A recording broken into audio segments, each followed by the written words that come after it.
श्री स्वामी समर्थ तुमच्या सर्वांचं स्वागत आहे या आरोग्यदायी चॅनलमध्ये, जिथे तुम्हाला आरोग्याशी रिलेटेड सर्व माहिती डिटेलमध्ये देण्याचा प्रयत्न करत असते। तर आपण जाणार आहोत आपल्या विषयाकडे, तर तो म्हणजे पायी चालण्याचे फायदे, बेनिफिट्स ऑफ वॉकिंग।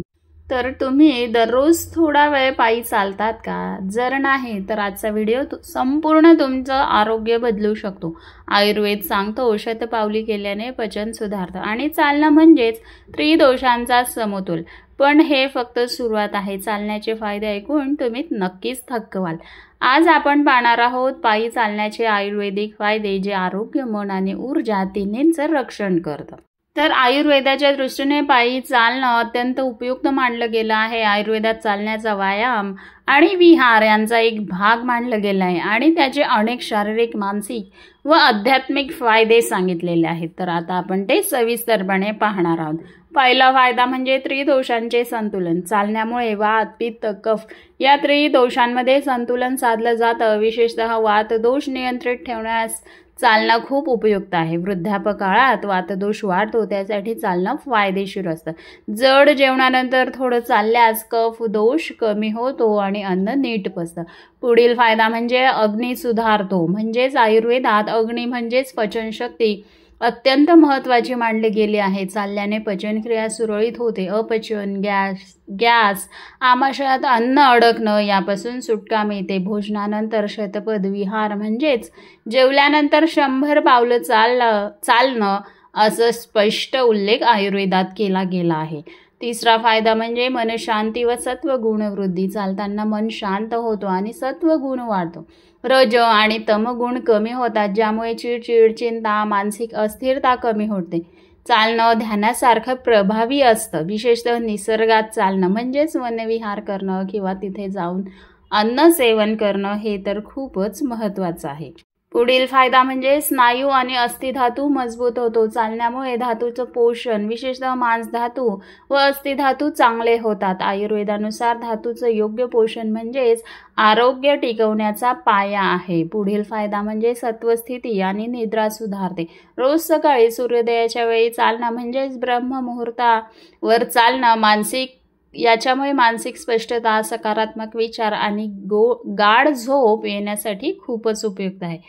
सत्वदोष असणाऱ्यांसाठी चालणं तर सांगितलेलंच आहे।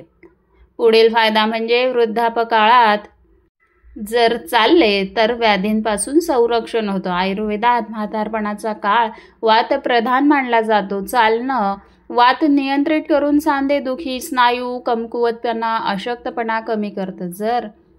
जर तुम्ही चालत असाल तर हे तुमच्यासाठी फायद्याचंच आहे। पुढील फायदा म्हणजे शारीरिक व्यायाम म्हणून चालणं हे एक सर्वोत्तम आहे। अति व्यायाम वर्ज्य आहे, पण मध्यम व्यायाम म्हणजेच मध्यम गतीने चालणं आयुर्वेदात गुणकारी मानलेलं आहे। बलवर्धनम, स्नेहपाचनम, स्थौल्यनाशनम अशा तिन्ही गुणधर्मांसाठी चालणं हे योग्य आहे। पुढील फायदा म्हणजे सुदिनचर्येचा भाग। आयुर्वेदानुसार सकाळची दिनचर्या मध्ये चालण्याचा समावेश करावा। सकाळी ताज्या हवेत चालणं हे प्राणवायू वाढवण्यास मदत करतं। पुढील फायदा म्हणजे सत्व, तेज आणि ओज वाढवतो। चालण्याने सत्व म्हणजे मानसिक स्थैर्य, तेज म्हणजे ऊर्जा आणि ओज म्हणजे रोगप्रतिकारशक्ती वाढतो। विशेषतः नैसर्गिक वातावरणात चालणं, जसं की बागेत, गवतावर, मोकळ्या हवेत, याचा तर जास्तच लाभ होतो। तर आता बघणार आहोत जनरल फायदे कुठले कुठले आहेत। पायी चालणे हे सर्वात सोपं, नैसर्गिक आणि प्रभावी व्यायाम आहे। रोज थोडं चालणं ही शरीरासाठी आणि मनासाठी खूप फायदेशीर ठरू शकतं। तर आता बघणार आहोत पायी चालण्याचे जनरल फायदे। पहिलं म्हणजे हृदयाचे आरोग्य सुधारते। चालणं हृदयासाठी उत्तम व्यायाम आहे। नियमित चालण्यामुळे हृदयाची क्रिया सशक्त होते, रक्तदाब नियंत्रित राहतो, कोलेस्टेरॉलची पातळी संतुलित राहते, ज्यामुळे हृदयरोगाचा धोका कमी होतो। दुसरं म्हणजे वजन नियंत्रणात राहते। पायी चालण्याने शरीरातील कॅलरीज खर्च होतात। नियमित चालण्याने चरबीसुद्धा कमी होते आणि वजन आटोक्यात राहते। हे विशेषतः ओव्हरवेट आणि डायबिटीस असणाऱ्या लोकांसाठी उपयोग आहे। पुढील फायदा म्हणजे मधुमेह म्हणजेच डायबिटीस हा नियंत्रणात राहतो। चालणं रक्तातील साखरेची पातळी नियंत्रित ठेवण्यास मदत करतं। टाईप 2 डायबिटीसच्या रुग्णांसाठी चालणं तर खूपच फायदेशीर ठरतं। पुढील फायदा म्हणजे मानसिक आरोग्य सुधारतं। चालणं नैराश्य, चिंता आणि तणाव कमी करतं. चालताना मेंदूमध्ये एंडोर्फिन्स नावाचे हॅपी हार्मोन्स स्त्रवतात, जे मूड सुधारण्यास मदत करतात. पुढील फायदा म्हणजे हाडे आणि सांधे बळकट होतात. चालण्याने सांध्यामध्ये हालचाल होते, त्यामुळे अर्थरायटिस सारख्या समस्यांपासून बचाव होतो. हाडांची घनता वाढते आणि ऑस्टिओपोरोसिसचा धोका कमी होतो.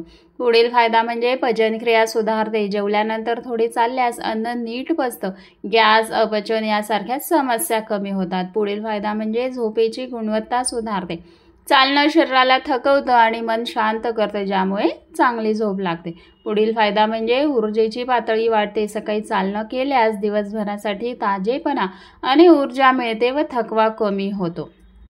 पुढील फायदा म्हणजे स्मरणशक्ती आणि मेंदूचा कार्यक्षमतेवर परिणाम होतो. नियमित चालणं मेंदूतील रक्तप्रवाह सुधारतं, त्यामुळे लक्ष आणि स्मरणशक्ती सुधारते. वृद्धापकाळात अल्झायमरचा धोका कमी होतो. पुढील फायदा म्हणजे गर्भवती स्त्रियांसाठी सुद्धा फायदेशीर आहे. गर्भवती महिलांसाठी सौम्य चालणं लाभदायक ठरतं व ते डॉक्टरांच्या सल्ल्यानुसारच तुम्ही चालायचं आहे.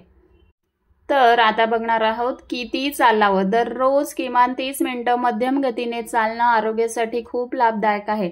सुरुवात लहान वेळेपासून करा आणि हळूहळू वेळ वाढवायचा आहे.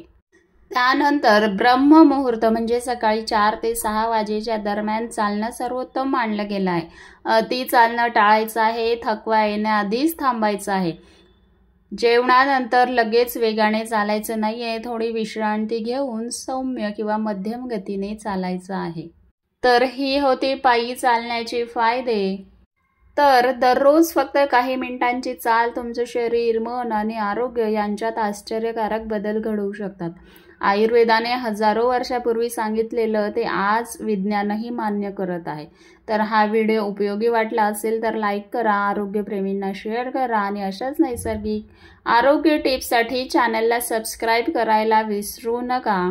व आजपासून एक सवय लावा दररोज चालण्याची आणि जपा तुमचं आयुष्य निरोगी आणि आनंदी.